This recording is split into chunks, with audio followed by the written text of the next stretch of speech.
Good morning, you're tuned into daily coronavirus updates. Today is the 22nd of May and you're watching The Wire.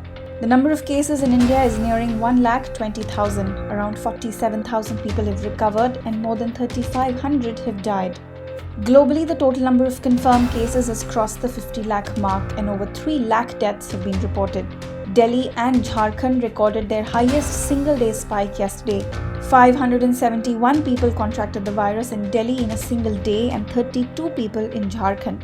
In Bihar, 96 people tested positive for the infection, raising the total number of cases in the state to 1,675. In Maharashtra, the Washim District Administration has decided to impose a penalty of 2,000 rupees on those not following the home quarantine norms upon their return from other places. A 500 rupee fine will also be imposed for spitting and not wearing masks in public places. BMC's Commissioner Iqbal Singh Chahal, who was appointed earlier this month, has asked ward officers of BMC to file police cases against general practitioners, nursing homes and polyclinics if they fail to stay open to handle non-COVID patients. A BMC official told the Times of India that they would provide 2 PPE kits daily at each doctor's clinic to ensure their safety in case a COVID-19 patient visits them. After the lockdown was announced in March, many nursing homes had been shut, and this seems to be putting pressure on Mumbai's healthcare system. In a move to expand the scope of health services, the BMC Commissioner has also said that BMC will take over one private hospital in each ward. The private hospital must have 50 to 100 beds.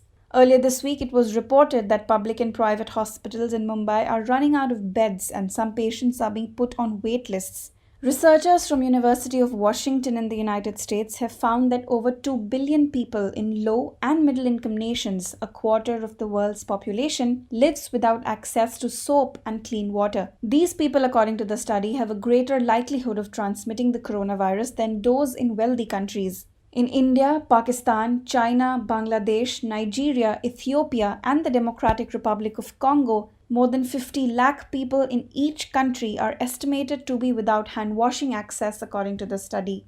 Indian pharmaceutical Strides Pharma has received regulatory approval to start clinical trials of antiviral drug Favipiravir, which has been touted as a potential treatment for COVID-19. The company has received approval from the Drug Controller General of India to conduct human studies of the drug in the country. Favipiravir is manufactured under the brand name Avigan by a unit of Japan's Fujifilm Holdings. Earlier this month, Glenmark Pharmaceuticals became the first pharma company in India to get the nod to conduct trials on the drug. The results of the study are expected by July or August. A Dhaka-based company plans to sell the generic version of Remdesivir for about 6,000 takas or around 5,000 rupees a vial to private clinics. The company has said that the drug will be given free to state-run hospitals treating COVID-19 patients. Bangladesh can produce generic versions of a patented drug under the World Trade Organization provisions that grant least developed countries a waiver from seeking licenses. Remdesivir was cleared by the US drugs regulator for emergency use in COVID-19 patients earlier this month.